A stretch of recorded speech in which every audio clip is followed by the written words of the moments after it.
అందరికీ నమస్తే. Welcome to Q news. Serilingampally నియోజకవర్గంలోని చందానగర్ డివిజన్లో ప్రజలు జంపింగ్ యార్డ్ వల్ల అట్లాగే హెవీ వెహికల్స్ వల్ల తీవ్ర ఇబ్బందులకు గురవుతున్నారని చెప్పేసి ఆందోళన వ్యక్తం చేస్తున్నారు. దీంతో మన క్యూ న్యూస్కి వారి యొక్క సమస్యను చెప్పుకోవడం జరిగింది. ఈ నేపథ్యంలో ఇక్కడ ఆ సమస్య ఏంటి తెలుసుకోవడానికి ఇవాళ మేము చందానగర్ డివిజన్లో ఉన్నటువంటి దీప్తి శ్రీనగర్ కాలనీ వాసులను అడిగి తెలుసుకునేందుకు ఇక్కడ రావడం జరిగింది. ఇక్కడ మనతో పాటు అంతా ఉన్నారు. వీళ్ళంతా కూడా కాలనీ వాసులు. ముఖ్యంగా వీళ్ళు ఎదుర్కొంటున్న సమస్య ఏంటి అనేది ఇవాళ మనం అడిగి తెలుసుకునే ప్రయత్నం చేద్దాము. నమస్తే అండి. మీ పేరు ఏంటి, అసలు ఏంటి మీరు ఎదుర్కొంటున్న సమస్య ఏంటి? చక్రవర్తి అండి, దీప్తి శ్రీనగర్లో ఉంటాం మేము. రోజు 500 చెత్త బళ్ళు మా కాలనీలో బళ్ళు వెళ్ళటానికి కూడా లేకుండా పొద్దున్న లేచిన కాడి నుంచి మళ్ళీ తెల్లారిన దాకా కూడా నిమిషానికి ఒక బండి చొప్పున వెళ్తానే ఉన్నాయి. నా పేరు నాగం రాజశేఖర్, దీప్తి కాలనీ వాస్తవుని. గత 15 సంవత్సరాలుగా చుట్టుపక్కల ఉన్నటువంటి 10 కాలనీ వాస్తవ్యులు ఈ డంప్ యార్డ్ వల్ల అనేక సమస్యలను ఎదుర్కొంటున్నారు. ముఖ్యంగా ఈ డంప్ యార్డ్కి దగ్గరలోనే ధర్మపురి క్షేత్రం ఉంది. ఆ ధర్మపురి క్షేత్రానికి గుడికి కూడా వెళ్ళలేనటువంటి పరిస్థితి. ప్రతి నిత్యము ఉదయం లేస్తే రాత్రి 12 గంటల వరకు 3000 బండ్లు అప్ అండ్ డౌన్ అవుతా ఉన్నాయి. ఆ బండ్లలో చెత్తా చెదారమే కాకుండా హాస్పిటల్లో ఉన్నటువంటి వేస్టేజ్ని, అంటే యాక్సిడెంట్ అయిన తర్వాత ఏవైతే పార్ట్స్ ఉంటాయో ఆ పార్ట్స్ని కూడా తీసుకెళ్లి అక్కడ వేస్తున్నారు. దానివల్ల వర్షాలు వచ్చినప్పుడల్లా ఆ దుర్గంధం అంతా కూడా కాలనీలోకి వచ్చేసి కాలనీ వాసులు అనేక ఇబ్బందులు పడతా ఉన్నారు. పక్కనే ఉన్నటువంటి రేగుల్లో ఉన్న చెరువు ఈ యొక్క డంప్ యార్డ్ వల్ల కాలుష్యం అయిపోయి అనేక సార్లు చేపలు చనిపోవడం కూడా జరిగింది. అదే కాకుండా ఈ యొక్క డంప్ యార్డ్ అనేది ఏదైతే ఉన్నదో ఇది 101 సర్వే నంబర్ 100 సర్వే నంబర్లో ఎస్టాబ్లిష్ చేశారు. 101 సర్వే నంబర్ 100 సర్వే నంబర్ అనేది సుప్రీంకోర్టులో డిస్ప్యూట్లో ఉంది. సుప్రీంకోర్టులో డిస్ప్యూట్లో ఉండమే కాకుండా సుప్రీంకోర్టు దీని మీద 2003లో స్టేటస్కో ఇచ్చారు. 2003లో స్టేటస్కో ఇచ్చిన తర్వాత ఈ యొక్క రాష్ట్ర ప్రభుత్వాలు గత 15 సంవత్సరాల నుంచి ఏ విధంగా ఇక్కడ డంప్ యార్డ్ని ఎస్టాబ్లిష్ చేశారు. అదే కాకుండా ఆ డంప్ యార్డ్కి ఏదైతే డిస్ప్యూట్లో ఉన్నటువంటి ల్యాండ్ మీద, ఏదైతే స్టేటస్కో ఉన్నటువంటి ల్యాండ్ మీద వీళ్ళు రోడ్డు కూడా వేయడం అనేది చాలా దుర్మార్గము. అనేక సార్లు ప్రభుత్వ అధికారులకి, సంబంధిత అధికారులకు, హెచ్ఎండి కూడా కాలనీ అసోసియేషన్ నుంచి మీ కంప్లైంట్ ఇవ్వడం జరిగింది. ఒకవేళ డంప్ యార్డ్ తీయని పక్షాన మేము తప్పకుండా రాష్ట్ర ప్రభుత్వాన్ని ఛాలెంజ్ చేస్తూ సుప్రీంకోర్టులోనే ఈ కేసును మేము తేల్చుకుంటామని చెప్పి కాలనీ ప్రజల తరఫున నేను తెలియపరుస్తున్నాం. సార్ మీరు చెప్పండి సార్. ఈ చుట్టుపక్కల ప్రాంతాలన్నిటికీ కూడా ఈ డంప్ యార్డు ఒక శాపంగా మారింది. అసలు ప్రారంభంలో ఈ డంప్ యార్డు పెట్టడానికి కారణం కేవలము కొంత ప్రాంతానికి 1-2 డివిజన్లకు సంబంధించిన చెత్తని తీసుకొచ్చి ఇక్కడ సాగ్రిగేట్ చేసి తీసుకెళ్ళాలి అనే ఉద్దేశంతో పెడుతున్నాం అనేసి చెప్పారు. మొట్టమొదటిది వివాదాస్పదమైన స్థలం అది. ఆ వివాదాస్పద స్థలం లోపల దాన్ని పెట్టడమే తప్పు. రెండవది దానికి నిర్వహణ అనేది సరైన నిర్వహణ లేదు. పైపెచ్చు ఈనాడు హైదరాబాద్లో ఉన్న చెత్త మొత్తం తీసుకొచ్చి ఇక్కడ వేస్తున్నారు. వందలాది లారీలు, ట్రాక్టర్లు, చిన్న చిన్న వెహికల్స్ దగ్గర నుంచి ఇప్పుడు పెద్ద పెద్ద లారీలు, ట్యాంకర్ల దాకా ఇవన్నీ కూడా విస్తరించిపోయి ఉన్నాయి. ఇవన్నీ కూడా వీటన్నిటిని కూడా అధికారుల నిర్వహణ చేయడంలో నిర్లక్ష్యము, అది పట్టని అసలు చేయాల్సిన పర్యవేక్షణ చేయాల్సిన ప్రజాప్రతినిధులు లేకపోవడం వల్ల కూడా ఈ సమస్య తలెత్తుతుంది. ఈ చుట్టుపక్కల ప్రాంతాలు అసలు అది అక్కడ నివాసాలకి మధ్యలో ఆ డంప్ యార్డుని నిర్వహించడం అనేది తప్పు. అట్లాంటి దాన్ని వెంటనే తీసేయాలని అదొక్కటే కాదు, రోడ్లు కూడా సర్వనాశనంగా తయారైనవి. ఇవాళ వెహికల్ వెళ్ళే పరిస్థితి లేకుండా రోడ్లన్నీ గుంతలు పడిపోయి ఆ ఏదైతే వెహికల్స్కి తీసుకొస్తారో వాళ్ళు తీసుకొచ్చేటప్పుడు కూడా ఒక సంచుల లోపల కట్టి దాన్ని తగిలిచ్చి తీసుకొస్తారు. ఆ గుంతలో పడి వెహికల్ ఎగరగానే ఆ తెగి అక్కడ కింద పడితే ఆ రోడ్ల మీదే రోడ్డు మొత్తము చెప్తే ఉంటుంది. ఈ రోడ్డు మొత్తం కూడా ఒక డంప్ యార్డ్ కిందనే వాడుతున్నారు. ఇక్కడి నుంచి మెయిన్ రోడ్డు దగ్గర నుంచి డంప్ యార్డ్ దాకా అనేక దగ్గరలో డంప్ యార్డ్లో వేయాల్సిన దాన్ని కూడా వేయకుండా రోడ్ల పక్కనే వేసి వెళ్తున్నారు. చెరువు దగ్గర కూడా అనేక సార్లు డంప్ చేసి వెళ్ళటం జరిగింది. వీటన్నిటినీ దృష్టిలో ఉంచుకొని ఇక నుంచి ఈ డంప్ యార్డ్ని ఇక్కడి నుంచి తరలించాలని డిమాండ్ చేస్తున్నాం. లేకపోయినట్లయితే చుట్టుపక్కల కాలనీలు అన్నీ కూడా కలిపి మేమంతా కూడా ఉద్యమించి ఇక్కడ ఉండకూడని ప్రాంతం లోపల డంప్ యార్డ్ని నిర్మూలించే వరకు ఉద్యమిస్తామని తెలియజేస్తున్నాం. ఇక్కడ మనతో పాటు ఇక్కడ మాట్లాడడానికి ఇంకా ప్రజలు ఉన్నారు, అడిగి తెలుసుకునే ప్రయత్నం చేద్దాం. చెప్పండి, కాలనీ ప్రెసిడెంట్ అండి మీరు? ఆమె చెప్పండి, సార్ పేరు చెప్పండి. ఇప్పుడు మన మిత్రులందరూ చెప్పినట్టుగా గత 10 సంవత్సరాలుగా ఈ కాలనీలో ఈ డంపింగ్ యార్డ్ సమస్య బాగా విపరీతంగా పెరిగిపోయింది. విపరీతంగా వ్యవస్థ కాదు, అసలు రాత్రిపూట నిద్రపోని పరిస్థితిలో వచ్చింది. పెద్ద హెవీ వెహికల్స్ బేబస్గా హెవీ వెహికల్స్ వచ్చేస్తున్నాయి. పబ్లిక్ పీస్ఫుల్ నిద్రపోవడానికి లేదు, సరైన నిద్రపోవడానికి పరిస్థితి లేదు. ఇంకోటి అంటే 24 గంటలు వస్తుంటే అండి వస్తూ పోతుంటాయి. 24 గంటలు వస్తూనే ఉంటాయి. అందులో హెవీ వెహికల్స్. ఇప్పుడు నేను ఒక వారం క్రితం ఒక పెద్ద హెవీ వెహికల్ వచ్చి చెట్టు గుద్దేసింది. చెట్టు గుద్ది పడిపోయి ఎలక్ట్రికల్ వైర్ తెగిపోయి బేపత్వం తయారు చేసి పెట్టింది. ఇది ఖచ్చితంగా ఇదే పరిస్థితి వస్తే కాలంలో రోగాలు బాగా ఎక్కువ అవుతాయి, ఇబ్బంది చాలా పడతారు. అది ఒక గవర్నమెంట్ కూడా ఆలోచించాలి. మొత్తం డంపింగ్ యార్డ్ ఊరు హైదరాబాద్ మొత్తం డంపింగ్ యార్డ్ తీసుకుపడేస్తే మరి ఇక్కడ ఏమైపోవాలి? లేదు కాలనీ మొత్తం డంపింగ్ చేస్తాం, మీరు ఖాళీ చేయండి, శుభ్రం ఖాళీ చేసి వెళ్ళిపోతాం, అందరు డంపింగ్ చేసి తీయడం కూర్చోటి అయిపోతుంది. మొత్తం కాలనీ అంతా డంపింగ్ చేసే ప్రయత్నం మొదలు పెడుతున్నారు. ఇది ఖచ్చితంగా ఈ గవర్నమెంట్ ఇది ఆలోచించాలి, దీని విషయం ఆలోచించాలి.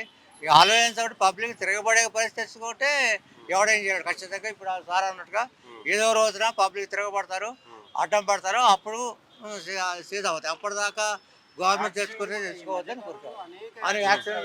అనేక మంది యాక్సిడెంట్లకు గురయ్యారు. మొన్న ఇక్కడే ఈ ప్రాంతంలోనే ఒక పెద్ద ఆమెని 2 లేడీస్ని గుద్దితే వాళ్ళు అక్కడ పోయి పడ్డారు. ఆ లారీ డ్రైవర్లకి చెత్త లారీ డ్రైవర్లు సగం మంది లైసెన్స్ లేని వాళ్ళే ఉన్నారు. అందులో అసలుకి లైసెన్స్ లేని చిన్న చిన్న పిల్లలు చెత్త ఎత్తడానికి ఎవరైతే మున్సిపల్ వాళ్ళు ఇచ్చారో వెహికల్స్ వాటి లోపల చెత్త ఎత్తడానికి వస్తుందంతా కూడా పిల్లలే. సగం మందికి డ్రైవింగ్ లైసెన్స్ లేవు. డ్రైవింగ్ లైసెన్స్ లేని వాళ్ళు, డ్రైవింగ్ లైసెన్స్ ఉంటే కూడా ఈ ర్యాష్ డ్రైవింగ్ వల్ల అనేక మంది కాలనీ వాసులు ఈ మధ్య యాక్సిడెంట్కి గురయ్యి ఉన్నారు. ఇప్పుడు ఇక్కడ చందనగర్ డివిజన్ చెప్పండి. మా మిస్సెస్ ఆ డంప్ యార్డ్ వల్ల సిక్ అయింది. మొన్న 12 రోజులు హాస్పిటలైజ్ అయింది. 12 రోజులు కిమ్స్ కొండాపూర్ హాస్పిటల్ ఉంచాము. 8 లక్షలు ఖర్చు అయింది. 8 లక్షలు. బికాస్ ఆ కిటికీ తెరిస్తే పొల్యూషన్, గబ్బు వాసన. కిటికీ డోర్ ఓపెన్ చేస్తే గబ్బు వాసన. రాత్రి పగలు 24 అవర్స్ వెహికల్ నడుస్తాయి. తీసుకుపోయేది డంపు, మళ్ళీ రిటర్న్ తెచ్చేది.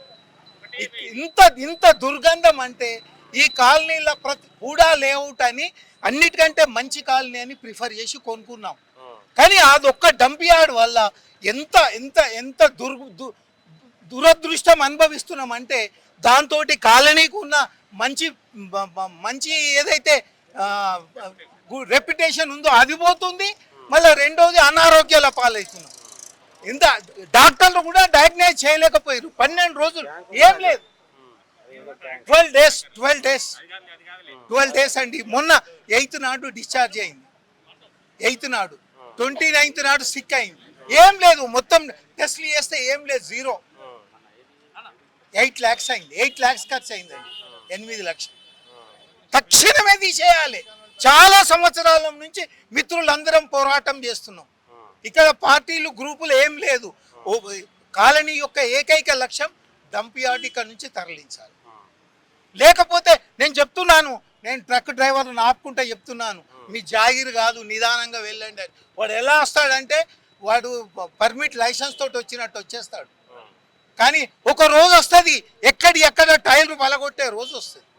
చెప్తున్నాను, మేము బాధితులము, మాకు జీవించే హక్కు లేదా ఇక్కడ? మా హక్కును ఎవరండి మీరు తీసుకోవడానికి? మీ గవర్నమెంట్ సర్వే నెంబర్ 100 అయితే ఇంకో చోటికి మార్చండి. మా కాలనీ ఒక్కదాని కొరకే కేటాయించండి. ఆర్సీపురం, మజీద్ బండ, తెల్లాపూర్, నల్లగండ్ల, పట్టం చెరువు. ఏంటండి మేమంతా బలహీనులమా ఇక్కడ కాలనీలో? ఎమ్మెల్యే గారు కూడా చాలా సార్లు చెప్పాను, బంద్ చేపిస్తామన్నారు. మొత్తం ఈ రూట్ మానించి వేరే రూట్ నుంచి డైవర్ట్ చేస్తామన్నారు. అది కూడా సాధ్యం కాదు. కళ్ళు తెరిస్తే మన రెప్ప కొట్టుకుంటే ఎంత సమయం పడుతుందో ఆ టైం లోపల ఒక వెహికల్ వస్తుంది. ఒకటే రోడ్డు, ఇదో రోడ్డు. దాంతో మేము ఎంత అనారోగ్యానికి గురవుతున్నామో చెప్పలేము. కాలనీలో ఏకైక మాకున్న ప్రథమ అసౌకర్యం అదే. తక్షణం దాన్ని ఇక్కడ నుంచి తక్షణమే దీని నుంచి ఎత్తివేయాలి. మీరు ఎమ్మెల్యే గారి దృష్టికి తీసుకెళ్ళారా? చాలా సార్లు తెచ్చాం, అందరం తెచ్చాం, మిత్రులందరం తెచ్చాం. వారు కూడా చెప్పారు నిజంగానే మీకు అసౌకర్యంగా ఉంది, ఇది ప్రయత్నం చేస్తామన్నారు. కానీ అది కాకపోతే ఇంకెక్కడ పెట్టుకుంటాం, వేరే కాలనీలు పెడితే వాళ్ళద్దు అంటారు. అది మాకు సంబంధం లేదుగా. తెల్లాపూర్లు ఉండే, అక్కడ నుంచి వాళ్ళు ఫైట్ చేసారు, తీసేసారు. జవహర్ నగర్లు ఉంది, అక్కడ ఫైట్ చేస్తుంటూ తీయడానికి ఏర్పాట్లు జరుగుతున్నాయి. మరి మేమెందుకు బాధితులమండి? ఇది మంచి పద్ధతి కాదు. ప్రభుత్వం తక్షణమే ఆలోచన చేయాలి, ఇక్కడ నుంచి డంప్ యార్డ్ షిఫ్ట్ చేయాలి. ఇది దీక్షిత్ శ్రీనగర్ కాలనీలో ఉన్నటువంటి ప్రజలు వాళ్ళ ఆవేదన వ్యక్తం చేస్తున్నారు. ఇక్కడ ఉన్నటువంటి డంపింగ్ యార్డ్ వల్ల అనారోగ్యానికి గురవుతున్నాము, చాలా ఇబ్బందికరంగా ఉంది. అట్లాగే వెహికల్స్ కూడా 24 గంటలు రావడం పోవడం వల్ల హెవీ వెహికల్స్ కావడంతో చాలా తీవ్ర ఇబ్బందికి నరకానికి గురవుతున్నాము. ఖచ్చితంగా ఈ యొక్క డంపింగ్ యార్డ్ తీసేసేయాలి.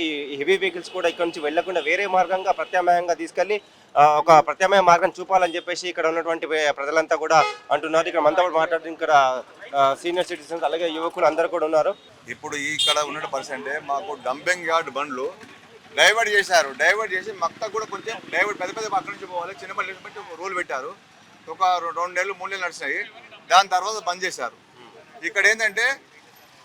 ఇక్కడ ఏంటంటే ఒక దీప్తి సిగ్నల్ ఒకటి వాళ్ళకు దొరికింది అంతే. స్థానిక శాసనసభ్యుడు కూడా రోడ్డు చూడండి ఎలా ఉందో. రోడ్ ఇక్కడ నుంచి పొద్దున్న లేస్తే మురికి నీరు అసలు ఏం పట్టించుకోవట్లేదు. చాలా ఘోరమైన పరిస్థితి. స్థానిక శాసనసభ్యుడు కూడా దీని మీద ఇంట్రెస్ట్ పెట్టట్లేదు. కార్పొరేటర్ కూడా అట్లే ఉన్నారు. దీని మీద చాలా ఇంట్రెస్ట్ పెట్టి ఈ పెద్ద పనులను బంద్ చేస్తారు. కార్పొరేటర్ ఎవరు? మంజుల రంగనాథ్ రెడ్డి గారు కార్పొరేటర్, స్థానిక శాసనసభ్యుడు అరకపూడి గాంధీ గారు.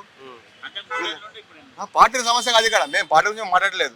మేము ఎల్లుండి సమస్య కానీ పట్టించుకోవాలి. రోడ్డు చూడు ఎలా ఉందండి. రోజు పొద్దున చూస్తే దుఃఖం వస్తుంది. మొత్తం బస్సులు, పిల్లల బస్సులు, తర్వాత పెద్ద పెద్ద ట్రక్కులు, మొత్తం చిన్న చిన్న బండ్లన్నీ చాలా ఘోరమైన పరిస్థితి ఉన్నది. పడుతారు కూడా పొద్దున లేడీస్ పోతుంటే.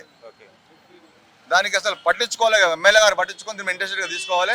లేని ఒక అందరూ రాజశేఖర్ గారు చెప్పినట్టుగా, పెద్ద మనుషులు చెప్పినట్టుగా అందరి మీద కూర్చుంటాము. చాలా పెద్ద ఎత్తున ధర్నా చేస్తాం. దాని గురించి ఎక్కడికైనా పోవడానికి కూడా అందరం సిద్ధంగా ఉన్నామని తెలియపరుస్తున్నాం. ఇది ఇక్కడ చూస్తున్నారు కదా, పబ్లిక్ అంతా కూడా ఖచ్చితంగా ఈ సమస్య మీద చర్యలు తీసుకోవాలి, సమస్య పరిష్కరించాలి. ఇక్కడ చూడొచ్చు, ఇక్కడ గాయాలు కూడా అయినట్టుగా దృశ్యం చూపిస్తున్నారు. దృశ్యాలు కనిపిస్తున్నాయి. రియల్గా ఎంత ప్రాబ్లం అంటే అంత ప్రాబ్లం. పొద్దున్నే ఇంకా మొత్తం కాలంతా ఇదంతా దోక్కుపోయింది. ఇదంతా మొత్తం టోటల్ అంతా ఇష్టం వచ్చినట్టు వస్తారు. పిల్లలు ఆడుకుంటున్నారని వాళ్ళకి జ్ఞానం లేదు. అదేమంటే మేము అది తొందరగా వేసుకోవాలి, వెళ్ళిపోవాలి అంతే. మేము ఎన్నిసార్లు కానీ తరఫున మాట్లాడినా కానీ వాళ్ళు అసలు డోంట్ కేర్. సో దయచేసి ఇక్కడ చాలా ఇబ్బందులు ఉన్నాయి, మీరంతా దాన్ని చేయాలి. నా పేరు శ్యాంబాబు అండి. ఇక్కడ శ్యాంబాబు గారు ఇక్కడ స్థానికంగా నివాసం ఉంటారంట. ఇక్కడ హెవీ వెహికల్స్, లారీ చెత్త తీసుకెళ్లే వెహికల్స్ ఉన్నాయి కదా, వాటి అతివేగం వెళ్ళడం వల్ల ఈ విధంగా జరిగిందని చెప్పేసి ఇక్కడ మీ పేరేంటండి? నా పేరు శ్యాంబాబు గారు చెప్తున్నారు. ఇట్లా చాలా ఇబ్బందికరంగా ఉంది, హెవీ వెహికల్స్ వెళ్ళడం వల్ల ఇక్కడ ప్రమాదాలుగా జరుగుతున్నాయని చెప్పి చెప్తున్నారు. ఇంకా ఇక్కడ ఇప్పుడు మియాపూర్ కార్పొరేటర్ ఉన్నాడు, మక్తాల బంద్ చేశారు, బండ్లు అడ్డం పెట్టారు, రౌతులు కడీలు వాచారు. మొత్తం ఇక్కడ నుంచే కార్పొరేటర్ పట్టించుకోవాలి, అన్ని ఆయన చూసుకోవాలి. మాకు ఆయన పట్టించుకోవట్లేదు. కవర్ లేదన్నా అన్న, మేము ఇక్కడ రామన్నా, మాది అక్కడే వేస్తాం దగ్గర అందుబాటులో. ఇక్కడ రామ్ కానీ అక్కడనే వస్తాం మేము. టైం అయిపోయింది, అక్కడ అయిపోయింది కాబట్టి వచ్చేస్తాం. ఇది చాలా ప్రాబ్లం అండి. చూసారు కదా, మొత్తం ప్రతి ఒక్క చెత్త బండి, మొత్తం మన డివిజన్ కాకుండా చుట్టుపక్కల డివిజన్ చెత్త బండ్లన్నీ మా దగ్గరికి వస్తున్నాయి. ఇట్లా కట్టుకోవచ్చు, వెనకాల చూడండి, భయ ఒకసారి కవర్ అది ఉంది కదా, అది ఎప్పుడైతే గుంటలలో పడతాయి కూడా అగో వాడు మాల్ మోసుకొస్తుండు, అది పెట్టుపోయి అగో చూసిరా. అది ఏమవుతుందంటే చెత్త బండి లోపల వీళ్ళు చెత్త మొత్తం ఎక్కడ పడితే అక్కడ పడేసి చెత్త తీసేసి అట్టపెట్టెలు, యూజ్డ్ ప్లాస్టిక్ డబ్బాలు, వాటర్ బాటిల్ అని స్క్రాప్లు అమ్ముకొని పోతారు. ఇప్పుడు అది చూడండి, ఆ వెహికల్ సైజ్ చూడండి, పక్కా మీకు వైర్లు దిగుతాయి. ఇంటర్నెట్ వైర్లు కానీ, కరెంట్ వైర్లు కానీ, ఏమన్నా కానీ వైర్లు తెంపేస్తుంది. అది ఆ హైట్ చూడండి మీరు, ఎంత ఉందో హైట్. అది చూడండి సైజ్ స్క్రాప్, కంప్లీట్ స్క్రాప్. అది ఇక్కడ నుంచి తీసుకొని స్క్రాప్ ఎక్కడ డంప్ చేసుకుంటారు. 3 రోడ్ల నుంచి తరలించాలండి. ఇది ఒకటే రోడ్ ఉన్నది వీళ్ళకు, ఇంకా వేరే రోడ్లు లేదు. పెద్ద పెద్ద బండ్లు ఇంకా మీరు 6, 7 తర్వాత చూసి పెద్ద పెద్ద బండ్లు పోతాయి. గచ్చిబౌలి, నానగ్రామం కూడా ఇక్కడికి వస్తున్నాయి. మొత్తం ఆ బాటిల్స్ అన్ని అమ్ముకునేటివి స్క్రాప్ అంతా అది స్క్రాప్ వెహికల్ లైన్ చూడండి మీరు వస్తూనే ఉంటాయి మీకు బండ్లు ఇవన్నీ డంప్ చేసినవి ఇట్లా స్క్రాప్ తీసుకపోయే వెహికల్స్ లైన్గా ఉంటాయి పొద్దున అంతా వచ్చేటివి ఈవినింగ్ అంతా పోయేటివి మళ్ళీ రకరకాల కెమికల్స్ అడ్డమైన దరిద్రపు కెమికల్ కంపెనీస్ వచ్చే డంపింగ్ కూడా అంతా అవుతుంది. రేణుగుంట చెరువు ఇప్పుడు యాక్చువల్గా ఇదే కాకుండా దోమల విడత ఎక్కువ అయిపోయింది. రేణుగుంట చెరువు సైడ్లో నుంచి మొత్తం నాలా తీసి ఆ డ్రైన్ అంతా మాకు ఏ నాలా నుంచి వాటర్ వెళ్తుందో ఆ వాటర్ దాంట్లో డ్రైనేజ్ కలిపే ప్లాన్లో ఉన్నారు వీళ్ళు. ప్రజెంట్ అయితే ఆగున్నది, దాన్ని టోటల్ కాపాలని మేము కోరుకుంటున్నాం. ఈ డంపింగ్ యార్డ్ ఇదే కాదు, డైలీ పొద్దున్నే పిల్లలు టిఫిన్ చేసి వస్తే ఇక్కడ వెళ్తే వామిటింగ్లు అవుతున్నాయి పిల్లలకి, పిచ్చి వామిటింగ్లు అవుతున్నాయి వాసనకి. వెహికల్ వెళ్ళిన 10 minutes 20 minutes అసలు భరించలేని కంపు, దోమలు భరించలేని కంపు. ఒక్కటి కాదు, మార్నింగ్ మీరు 11 o'clock వరకు కంటిన్యూగా వస్తుంటాయి. Up and down. సాటర్డే రోజు అయితే ఇంకా ఆ వెహికల్ ఈ వెహికల్ కలిపి బయట కూడా రాలేరు ఎవరు, అంత దారుణంగా ఉంది. ఇప్పుడు చాలా మంది రిటైర్డ్ ఎంప్లాయీస్ ఉన్నారండి ఇక్కడ ఇల్లులు కట్టుకొని కంపెనీస్ లో ఈ చుట్టుపక్కల ఏరియాల కంపెనీస్ లో పనిచేసి ఇప్పుడు ఇల్లులు కట్టుకొని రిటైర్ అయ్యి వాళ్ళ సొంత ఇల్లులో ఉంటున్నారు. 35-40 years నుంచి ఉన్నాం మేము ఇక్కడ. అయితే ఇప్పుడు వీళ్ళు ఏంటంటే రిటైర్డ్ ఎంప్లాయీస్ మార్నింగ్ ఈవినింగ్ వాకింగ్కి వెళ్తారు హెల్త్ కి మంచిదని. ఇప్పుడు అదే కాకుండా మేము కూడా కొంచెం వెయిట్ తగ్గడానికి అది వాకింగ్కి వెళ్తుంటాము. ఎట్లా పోతామండి, వాసనకు చచ్చిపోతున్నాము. బతకాలంటే కష్టమవుతుంది ఇక్కడ దీప్తినగర్ లోపల. ఇక అందరు వాకింగ్ తిరిగేటోళ్ళు అడగండి వీళ్ళని ప్రాబ్లం ఉందా లేదా. ఇండ్లకెంచి బయటకు వస్తే కంపు, దోమలు. పొద్దున్న అయితే ఇప్పుడు మీరు చూసింది నథింగ్, మీరు చూసింది కదా బండ్లు శాంపుల్. అది పొద్దున్న 4 గంటలకు మొదలైనది 2 నిమిషాలకు. 20 సంవత్సరాల అగ్రిమెంట్ రోడ్డు మీద అన్ని బళ్ళే మొత్తం వారానికి 4 సార్లు డ్రైనేజ్ పొంగుద్ది. ఏంటి వాళ్ళు నడవటానికి దారి ఉండదు, చూస్తానికి 60 feet రోడ్ ఇది. మొత్తం బళ్ళు పెడతారు. ఎంత నరకయాతన అనుభవిస్తున్నాం అంటే అంత నరకయాతన అనుభవిస్తున్నాం ఇక్కడ. ఏంటి అందరూ జబ్బులు పట్టడం మామూలుగా లేదు. దీప్తి శ్రీనగర్ 35 సంవత్సరాల నుంచి ఉంటున్నాం ఇక్కడ. ఏందో అర్థం కావట్లేదు. సో అదే ఇక్కడ దీప్తి శ్రీనగర్ లో పబ్లిక్ వాళ్ళ యొక్క ఆవేదన వ్యక్తం చేస్తున్నారు. ఇక్కడ హెవీ ఈ చెత్త వెహికల్స్ ఏవైతే ఉన్నాయో అవి రావడం పోవడం వల్ల అట్లా ప్రమాదాలకి గురవుతున్నాము. ఖచ్చితంగా ఇక్కడ ఉన్నటువంటి యొక్క డంపింగ్ యార్డ్ వల్ల చాలా దుర్వాసన వస్తుంది, చాలా ఇబ్బందులు ఎదుర్కొంటున్నాము, చాలా నరకప్రాయంగా ఉంది. దీనిపై ఖచ్చితంగా ప్రభుత్వం చర్యలు తీసుకోవాలి. అక్కడ నుంచి ఆ యొక్క డంపింగ్ యార్డ్ను తొలగించాలి. మాకు మేలు జరిగే విధంగా మేలు జరిగే విధంగా చేయాలి. స్థానిక కార్పొరేటర్ కానీ అట్లాగే స్థానిక ఎమ్మెల్యే కానీ దీనిపై స్పందించి దీనిపై ఖచ్చితంగా చర్యలు తీసుకొని ఇక్కడ ఉన్నటువంటి ఒక డంపింగ్ యార్డ్ను తొలగించాలి. ప్రత్యామ్నాయంగా వేరే చోటికి ఈ యొక్క మార్గాన్ని మార్చాలి. ఏవైతే వెహికల్స్ ఎక్కువగా ఈ రూట్లో వస్తున్నాయి కాబట్టి ఈ వెహికల్స్ జిహెచ్ఎంసీ వెహికల్స్ ఏవైతే ఉన్నాయో చెత్త వెహికల్స్ అవన్నీ కూడా ఈ మార్గంలో వెళ్లకుండా వేరే మార్గం చూపించి ప్రజలకు ఇబ్బంది కలగకుండా వేరే మార్గం నుంచి ప్రత్యామ్నాయంగా ఏర్పాట్లు చేయాలని చెప్పేసి ఇక్కడ ఉన్నటువంటి పబ్లిక్ చెప్పడం జరుగుతుంది.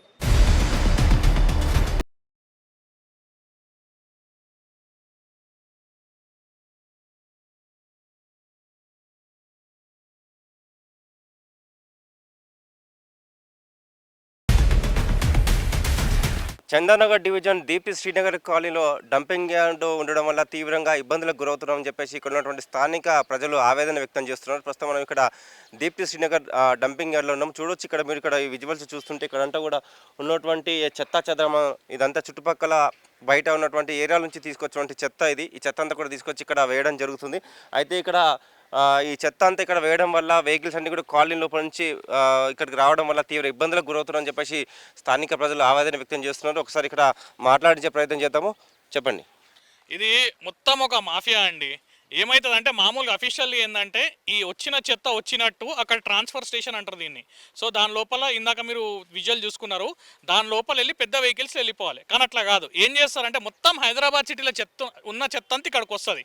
మీరు ఇక్కడ చూసినట్టు మొత్తం కింద పడేస్తారు. పడేసి ఇంట్లోకించి అమ్మ తలిగిన సామాన్లు అంటే ఇప్పుడు అట్టలు కానీ వాటర్ బాటిల్స్ కానీ అట్లా థర్మోకోల్ ముక్కలు కానీ అవన్నీ వీళ్ళు సపరేట్ చేసుకొని అట్లా బ్లాక్ బ్యాగ్లో కట్టి తీసుకెళ్ళి స్క్రాప్ కింద అమ్ముకుంటారు. ఇదంతా పెద్ద ఒక మాఫియా.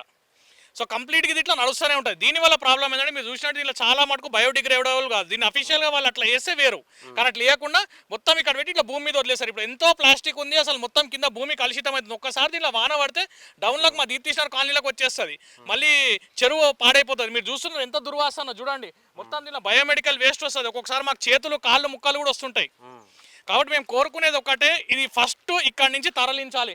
ఎంత పెద్ద ప్రాంగణం చూడండి, కొన్ని 100 ఎకరాలు ఇది గవర్నమెంట్ ల్యాండ్. ఇది సర్వే నెంబర్ 100-101 సుప్రీంకోర్టు కేసులు ఉంది, HMDR government of Telangana versus others కేసులు ఉంది. అది ప్రాబ్లం కాదు. ఈ డంప్ యార్డ్ వల్ల మీరు ఇప్పుడు మనం వచ్చి 5 minutes అయితే మనమే ఊపిరి పీల్చుకోలేకపోతున్నాం. అంత దుర్వాసన, అసలు స్మెల్ అసలు పీల్చుకోలేకపోతున్నాం, అట్లుంది పరిస్థితి. కాబట్టి దయచేసి మేము ఇక్కడ బతకాలంటే, అందమైన మా దీప్తిస్టర్ కాలనీ మేము బతకాలంటే దయచేసి డంప్ యార్డ్ ఇక్కడ నుంచి మాకు తరలించాలని కోరుకుంటున్నాం. కాలనీలో ఈ వెహికల్స్ వచ్చే స్పీడ్ కానీ వీళ్ళు ఇట్లా సగం అక్కడ పడేస్తారు, మిగతాది ఇక్కడ పడేసుకుంటూ వస్తారు. మేము ఏందండి, మేము కూడా జిహెచ్ఎంకి ట్యాక్సులు కడుతున్నాము, ఇది ఎమ్మెల్యే గారికి తెలుసు, కార్పొరేటర్ గారికి తెలుసు, అందరికీ తెలుసు. కానీ ఎందుకు వాళ్ళు దీన్ని కంటిన్యూ చేస్తారో మాకు అర్థం కాదు. కొన్ని వందల సార్లు వాళ్ళ దగ్గరికి వెళ్ళి దీని గురించి మాట్లాడినాము. అది చూడండి, ఇప్పుడు పక్షులు ఇక్కడ మూలకి ఎలుకలు చూడండి, సుండెలకలు ఎంత పెద్దగా ఉన్నాయి. ఈ చెత్తడిన కనుక రకరకాల క్రిమి కీటకాలు, కుక్కలు, అసలు పందులు ఇక్కడ లేని దరిద్రం లేదండి. అట్లాంటిది ఇక్కడ కొన్ని బర్రెలు కూడా ఇక్కడికి వచ్చి తింటాయి, అవే బర్రె పాలు మా కాలనీ వల్ల చుట్టుపక్కల వాళ్ళు తాగుతారు, దానివల్ల కూడా రోగాలు వస్తున్నాయి. అసలు ఈ వాసనకే రోగాలు. ఇప్పుడు ఈ పడేసిన చెత్త అంతా ఏం చేస్తారంటే రాత్రి తలగబెడతారు దీన్ని, ఒక కుప్ప వేసి, ఇప్పుడు జేసీబీలు ఉంటాయి అనమాట. ఇవన్నీ పెద్ద ఒక థర్డ్ పార్టీ ఏజెన్సీ మెయింటైన్ చేస్తే మొత్తం లిటరల్లీ ఒక మాఫియాలాగానే నడుస్తుంది ఇది. ఈ కుప్పరంతా ఇప్పుడు వేస్ట్ చెత్త అంటే వాళ్ళు అట్టలు గిట్టలు తీసేసినాక ఈ అమ్ముడు పోని సామాన్ ఉంటుంది కదా, అదంతా ఒక పెద్ద కుప్ప చేస్తారు. కుప్ప వేసి రాత్రి అంట పెడతారు. రాత్రంతా మాకు ఊపిరి ఆడదు, ఎందుకంటే గాలికి పొగ అంతా అటు కాలనీ సైడ్, ఆ కాలనీ సైడ్ వెళ్తుంది, ఇటు సైడ్ కాలనీ సైడ్ వెళ్తుంది. కాబట్టి చాలా ప్రాబ్లం ఉందండి. అసలు మేము లిటరల్లీ బతకలేకపోతున్నాము. దయచేసి చూడండి ఎట్లుంది. ఇట్లా మీరు మీ ఇల్లు ఇట్లాంటి చుట్టుపక్కల పరిసరాలు ఇట్లుంటే ఉండగలుగుతారా? గవర్నమెంట్ ఆఫీసర్స్ కానివ్వండి. మీరు ప్రధానంగా ఏం డిమాండ్ చేస్తున్నారు, అసలు ఎట్లా చేస్తే బాగుంటుందని మీరు అనుకున్నారు? ఫస్ట్ దీన్ని తీసేయాలండి. డంప్ యార్డ్ అనేది మీరు ఎక్కడైనా దూరం పెట్టాలి. అసలు యాక్చువల్లీ కంప్లీట్లీ అసలు ఎక్కడ జనజీవన శ్రవంతి లేని రెసిడెన్షియల్ జోన్ మధ్యలో ఎట్లుంటుంది ఇది? చుట్టుపక్కల 50,000 నుంచి 1,00,000 మంది నివాసం ఉంటారు. ఇప్పుడు హైరైజ్లు కూడా వచ్చినాయి, అంటే వాళ్ళకి పొగలు పోవా? ఇప్పుడు హైరైజ్లు వస్తే మాకు పొగ రాదా? రెసిడెన్షియల్ జోన్ మధ్యలో డంప్ యార్డ్స్ అనేది ఉండకూడదు. ఎట్లా పెడతారు మీరు? దానికి ట్రాన్స్ఫర్ స్టేషన్ అని పేరు పెట్టి ఎట్లా పెడతారు? ట్రాన్స్ఫర్ స్టేషన్ అంటే నెక్స్ట్ ట్రాన్స్ఫర్ స్టేషన్ లాగా ఉండాలి. ఇల్లీగల్ యాక్టివిటీ ఏంది ఇది? మీకు తెలియకుండానే నడుస్తుందా ఇదంతా? గవర్నమెంట్ వాళ్ళకి తెలియకుండానే నడుస్తుందా? వీళ్ళు లంచాలు ఇవ్వకుండానే నడుస్తుందా ఇది? ఈ మొత్తం ఇల్లీగల్ యాక్టివిటీ ఇది. అఫీషియల్గా ట్రాన్స్ఫర్ స్టేషన్లో చిన్న వెహికల్స్ నుంచి రావాలి, పెద్ద వెహికల్స్ ట్రాన్స్ఫర్ అవ్వాలి, వెళ్ళిపోవాలి. మరి వెళ్ళకుండా ఎందుకు ఇట్లా అవుతుంది? అంత ఈ స్క్రాప్లు ఏంది, ఏరుకోవడాలు ఏంది, అమ్ముకోవడాలు ఏంది? దీనివల్ల ఇప్పుడు ఈ మిగిలిన చెత్త అంతా ఎవరు తీస్తాడు? ఎవరు తీయడు. రాత్రి తలగా పెడతారు, మేము చస్తాము ఊపిరాడక. అడ్డమైన వాసన. ఇప్పుడు ఇంత వాసన ఉంటే దీని నుంచి వచ్చిన పొగ ఎంత గలీజ్ వాసన వస్తుందో మీరు ఆలోచించండి ఒక్కొక్కళ్ళు. చాలా వరస్ట్ అండి. దీనికి మాత్రం ఎట్టి పరిస్థితుల్లో తరలించాలి. ఆల్రెడీ అటు సైడ్ ఇంకో రోడ్ ఎంట్రన్స్ ఉండే మనకి మక్తా విలేజ్ వాళ్ళు ఏం చేశారంటే మొత్తం బోల్డర్ చేసి దీనికి రూట్ బంద్ చేశారు. ఇది మరి శంభు ర్యామ్కి వాళ్ళ కాంటాక్ట్ ఉంది, ఎవరు కాంటాక్ట్ ఉందో తెలియదని వాళ్ళైనా ఎవరైనా సరే దీన్ని యాక్షన్ తీసుకోవాలి. ట్రాన్స్ఫర్ స్టేషన్ అంటే ట్రాన్స్ఫర్ స్టేషన్ లాగా ఉండాలి. వచ్చిన చెత్తని చిన్న ఇళ్లలోంచి కానీ లేకపోతే చిన్న చిన్న హోటల్స్ నుంచి కానీ తీసుకొచ్చిన చెత్తని పెద్ద వెహికల్కి మార్చి పంపించాలి. కానీ ఈ మధ్యలో తీసి స్క్రాప్లు అమ్ముకోవడాలు ఇవన్నీ ఉండొద్దు. దయచేసి మేము కోరుకున్నది ఒకటే, దీప్తిస్టర్ వాసుల చుట్టుపక్కల దీప్తిస్టర్ ఒకటే, శాంతినగర్ కానివ్వండి, ఆదర్శ నగర్ కానివ్వండి, జేపీ నగర్ కానివ్వండి, హెచ్ఎంటీ స్వర్ణపురి, రకరకాల కాలనీ వాళ్ళు కోరుకునేది ఒకటే, దయచేసి మాకు ఈ డంప్ యార్డ్ తీసేయండి. చచ్చిపోతున్నాం ఇక్కడ, మేము మనుషులం కాదా? మేము ట్యాక్సులు కడతలేమా? దయచేసి డంప్ యార్డ్ తీసేయండి. ఇంకోటి, మా కాలనీలోకి నుంచి వెహికల్స్ రావద్దు. మీరు కానీ విని ఇది కనుక మీరు యాక్షన్ తీసుకోకపోతే మేము మా కాలనీలోకి వచ్చే రూట్ బంద్ చేస్తాము, చెత్త బండ్లు రానివ్వము. ఏం చేస్తారో చేసుకోండి. ఇక్కడ ఇప్పుడు మేము వచ్చి నా వయసు 60 సంవత్సరాలు. మా మన్మరాన్లు ఎవ్రీ వీక్ హాస్పిటల్ తీసుకెళ్ళాలి. నా చెప్తున్నాను. ప్రతి ఇంట్లో కూడా ఇప్పుడు మేమంతా స్టార్టింగ్ వచ్చిన వాళ్ళము, అందరూ కూడా ఇప్పుడు చిన్న చిన్న పిల్లలు ఉన్నారు మాకు, మన్మరాలు ఎవ్వరు కూడా ఆరోగ్యాలు బాగాలేవు. లాస్ట్ 1 year బ్యాక్ అయితే విపరీతంగా ప్రతి ఇంట్లో పేషెంట్లు అయిపోయారు. పిల్లలకైతే ఎవ్రీ మంత్ 1,000 ఖర్చు అవుతుంది. వెళ్తే ప్రాబ్లం ఏం లేదు, మరి ఎందుకు ఇది అవుతుంది? ఆ టెస్టు ఈ టెస్టు మాకు ఆగమో గోచరంగా ఉంది మా పిల్లలకైతే, మన్మరాళ్ళకి. మేము ఎలాగోలా అయిపోయింది. ఇప్పుడు మా పిల్లల వయసు బ్రతికే పరిస్థితి లేదు. మా మన్మరాళ్ళు ఇక్కడికైనా వెళ్ళిపోవాలా అనే వాతావరణంలో ఉన్నాం కాల్ చేసి. ఇది ఇక్కడ పరిస్థితి చూసిరు కదా. ఇక్కడ దీప్తి శ్రీనగర్ వాసి కాలనీలో ఈ యొక్క డంపింగ్ యార్డ్ ఉండడం వల్ల తీవ్ర దుర్వాసనతోటి ఇబ్బందులకు గురవుతున్నాము, అనారోగ్య పాలవుతున్నాము. చంటి పిల్లలు, పెద్దలు అందరూ కూడా తీవ్ర దుర్వాసనతోటి అనారోగ్యం పాలైపోయి ఆసుపత్రి పాలవుతున్నాము. ఖచ్చితంగా దీనిపై ప్రభుత్వం చర్యలు తీసుకోవాలి. అలాగే స్థానిక ఎమ్మెల్యే కావచ్చు, కార్పొరేటర్ కావచ్చు, దీనిపై స్పందించాలి. ఈ డంపింగ్ యార్డును మరో చోటుకి మార్చాలని చెప్పేసి ఇక్కడ ఉన్నటువంటి కాలనీ వాసులు డిమాండ్ చేస్తున్నారు. అట్లాగే ఆ కాలనీ నుంచి ముఖ్యంగా ఈ వెహికల్స్, హెవీ వెహికల్స్, చెత్త వెహికల్స్ రావడం వల్ల తీవ్రమైన ఇబ్బందులకి లోనవుతున్నాము. అలాగే సౌండ్ పొల్యూషన్, అలాగే హెవీ అతివేగంగా రావడం వల్ల ప్రమాదానికి కూడా గురవుతున్నాము. పిల్లలు స్కూల్స్కి పంపించడం అదొక భయం వేస్తుందని చెప్పేసి ఇక్కడ ఉన్నటువంటి తల్లిదండ్రులు కూడా చెప్పడం జరుగుతుంది. పిల్లలను స్కూల్స్కి పంపాలన్నా, కాలేజీకి పంపాలన్నా కూడా ఇబ్బందిగా అనిపిస్తుంది. ఎందుకంటే లారీలు హెవీ లారీస్ కాలనీలో తిరగడం వల్ల మాకు ఇబ్బందికరంగా అనిపిస్తుంది. ముఖ్యంగా పసిపిల్లలు బయటికి పంపాలంటే చాలా భయం వేస్తుందని చెప్పేసి ఇక్కడ ఉన్నటువంటి కాలనీ వాసులు చెప్పడం జరుగుతుంది. ఎట్టి పరిస్థితుల్లో ఖచ్చితంగా ఖచ్చితంగా ఇక్కడ ఈ యొక్క డంపింగ్ యార్డ్ తొలగిస్తే ఆ లారీలను కూడా తొలగించేస్తే మాకు ఇక్కడ నుంచి ప్రశాంతత వాతావరణం ఏర్పడుతుంది. ఖచ్చితంగా ఇక్కడ ప్రభుత్వం దీనిపై చర్యలు తీసుకొని ఖచ్చితంగా మాకు ఇక్కడ మేలు చేయాలని చెప్పేసి ఈ కాలనీ వాసులంతా కూడా కోరడం జరుగుతుంది. ముఖ్యంగా చిన్న పిల్లలు స్కూల్కి వెళ్ళే పిల్లలు మాత్రము స్కూల్కి వెళ్ళేటప్పుడు అలాగే స్కూల్ నుంచి ఇంటికి వచ్చేటప్పుడు తీవ్రమైన ఇబ్బందులు ఎదురయ్యే అవకాశాలు కూడా మనకి కనపడుతుంది. ఇప్పుడే చూసాం మనం ఇక్కడ ఆ లారీలు కాలనీ నుంచి లోపలికి రావడంతో అక్కడ స్థానికంగా రోడ్డుపై నుంచి వెళ్ళే వాళ్ళకి అలాగే పాదచారులకి వాహనాలపై వెళ్లే వారికి తీవ్రంగా ఇబ్బందులు ఎదురవుతున్నట్టు స్థానికులు చెప్పడం జరుగుతుంది. అలాగే ప్రమాదాలు కూడా జరుగుతున్నాయి. లారీలు కూడా ఇష్టం వచ్చినట్టు నడుపుతున్నారు. దీనివల్ల మేము ప్రమాదాలకు గురవుతున్నాము. ప్రభుత్వం దీనిపై చర్యలు తీసుకోవాలి. ఎట్టి పరిస్థితుల్లో ఖచ్చితంగా ఇక్కడ ఉన్నటువంటి ఈ డంపింగ్ యార్డుని మరో చోటుకన్నా మార్చాలి, లేదా అట్లాగే వెహికల్స్ కూడా లోపలికి రాకుండా చూడాలని చెప్పేసి ఇక్కడ ఉన్నటువంటి స్థానికులంతా డిమాండ్ చేయడం జరుగుతుంది. ముఖ్యంగా ఇక్కడ ఈ చెత్త డంపింగ్ వలన దుర్వాసన వలన తీవ్రమైన అనారోగ్య పాలవుతున్నాము. పిల్లలు పెద్దలు కూడా శ్వాసకోశ వ్యాధులు వస్తున్నాయి, అనేక రకమైన రోగాలు వస్తున్నాయి. దీనిపై ఖచ్చితంగా ప్రభుత్వం చర్యలు తీసుకొని ఇక్కడ ఉన్నటువంటి ఈ యొక్క సమస్యను పరిష్కరించాలని చెప్పేసి కూడా ఇక్కడ చందనగర్ డివిజన్ ప్రజలు కోరడం జరుగుతుంది.